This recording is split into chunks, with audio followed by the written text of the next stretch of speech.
the 7th of July 2017, 122 countries voted in favour of the Treaty on the Prohibition of Nuclear Weapons. Countries that don't have nuclear weapons, but live under their threat, voted for a ban.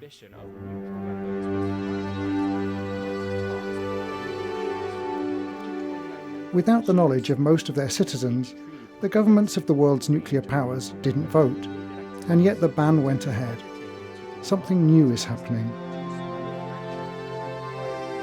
To challenge the mainstream security discourse that treat these as tools of international security, the language of deterrence, treating these weapons as something that prevents conflict, instead of actually examining them for what they are. The focus changed from tools of security and stability to human beings are destroyed. After all, it's the people who suffer, and this has been forgotten in our debate. Now, we today have a massive body of evidence that a nuclear war would simply not only not be winnable, it would likely destroy life on Earth as we know it today. The international campaign to abolish nuclear weapons was launched by people who consider that nuclear weapons produce unspeakable suffering in human beings and create an unacceptable humanitarian catastrophe. So we established this campaign around 2006, and we felt that the specific objective needed to be a treaty that outlawed nuclear weapons completely. So we're about 11 years old now, and was very much inspired by the campaign to ban landmines and the Cluster Munitions Coalition. At 2:45 in the morning, on the runway into the air.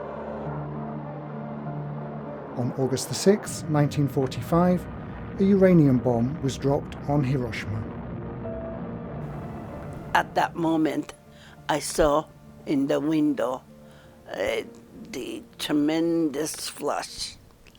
And I couldn't comprehend, but before you had a chance to comprehend what was happening, I knew my body was flying up in the air. After that, I lost consciousness. Now, when I regained the consciousness in the total darkness and silence, I knew, finally, Americans got us.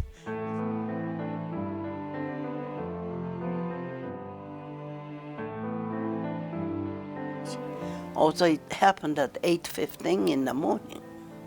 It was dark like twilight. And then I began to see in the dark some moving objects, but they were so silent. They didn't look like human beings.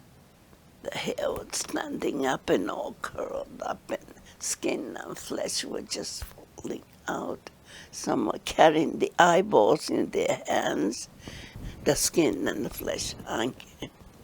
The majority of my schoolmates were working in the center part of the city. They are the first one who simply vaporized, melted. From my school, over 300 students were there. I'm alive because I wasn't there. I was somewhere else. For 1 mile away, I was inside a building. I was buried by the collapsed building. I must have been protected. But those people had no protection directly under. From that point on, any power that did not have nuclear weapons would feel vulnerable. In subsequent years, the Soviet Union, the United Kingdom, France and China developed their own atomic bombs in a context of confrontation between Western and Eastern blocs during a period known as the Cold War. This is also the time when the United Nations was founded in an attempt to create a forum for mediation in order to prevent conflicts from escalating into armed confrontation. The United Nations had been working to address the threat of nuclear weapons since its foundation. The danger of intentional use is compounded by the risk of accident. There are currently 2,000 nuclear weapons on hair trigger alert that can be launched within minutes. In 1983, a Soviet radar system misinterpreted a cloud formation as a missile attack. We know of at least 6 occasions when the world has come within minutes of nuclear war because deterrence failed, because one or the other nuclear weapons state, usually the United States or Russia, believed it was under attack and actually began the process of launching its own nuclear weapons, only to stop at the very last minute when the mistake was discovered. Nuclear proliferation and technological progress are creating new dangers. There is a possibility that a small group could make a bomb. There is also the danger that a country with nuclear weapons could suffer internal ruptures or social unrest, and weapons would no longer be under safe control. Computer systems can also be hacked. Finally, any kind of explosion at a nuclear power plant would create massive, uncontrollable contamination. Millions of people would be exposed to lethal doses of radiation.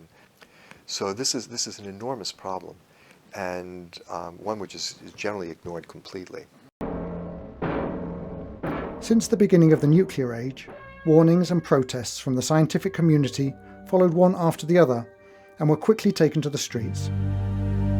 In November 1961, Women for Peace were pioneers when they went on strike and publicly demonstrated and marched against nuclear weapons in 60 cities across the United States.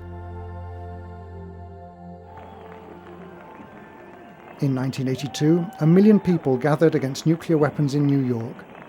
A year later, in Europe, there were massive protests in several cities, bringing some 3 million people onto the streets. The 1980s saw the possibility of a limited nuclear war in Europe, where both sides had enormous supplies of short-range nuclear weapons. Military exercises created a pre-war environment. Tension was at its height, and the social climate occasionally turned apocalyptic. But the turmoil caused by these alarms and social protests created the conditions for a succession of treaties and effective reductions in nuclear arsenals.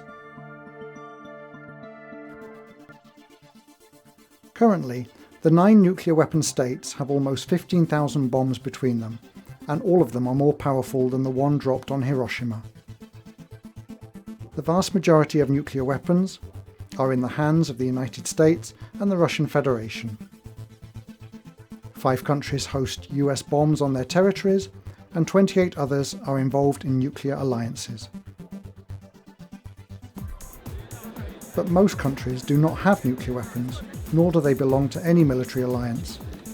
But they do share the risk of confrontation, even if it occurs far from their territory. 122 countries, about 2/3 of the total, voted in favour of the ban treaty. Now the treaty has to attract 50 ratifications for it to enter into force. The treaty includes a broad range of prohibitions, a prohibition, of course, on the use of nuclear weapons, as well as the threatened use of nuclear weapons, a prohibition on testing and production of nuclear weapons, and indeed a prohibition on the possession of nuclear weapons. They're going to have to justify why they want weapons of mass destruction, why they think threatening to mass murder civilians or end us all, collective suicide, is a reasonable security strategy.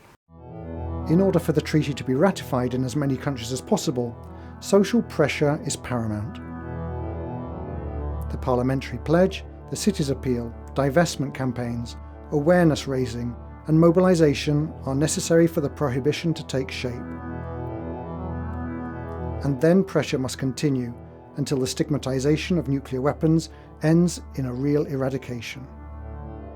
ICANN also has what's called the Parliamentary Pledge, which is signed by over 800 parliamentarians across the world. So the ICANN Cities Appeal is a commitment that cities can make to endorse the Treaty on the Prohibition of Nuclear Weapons and call on their governments to join.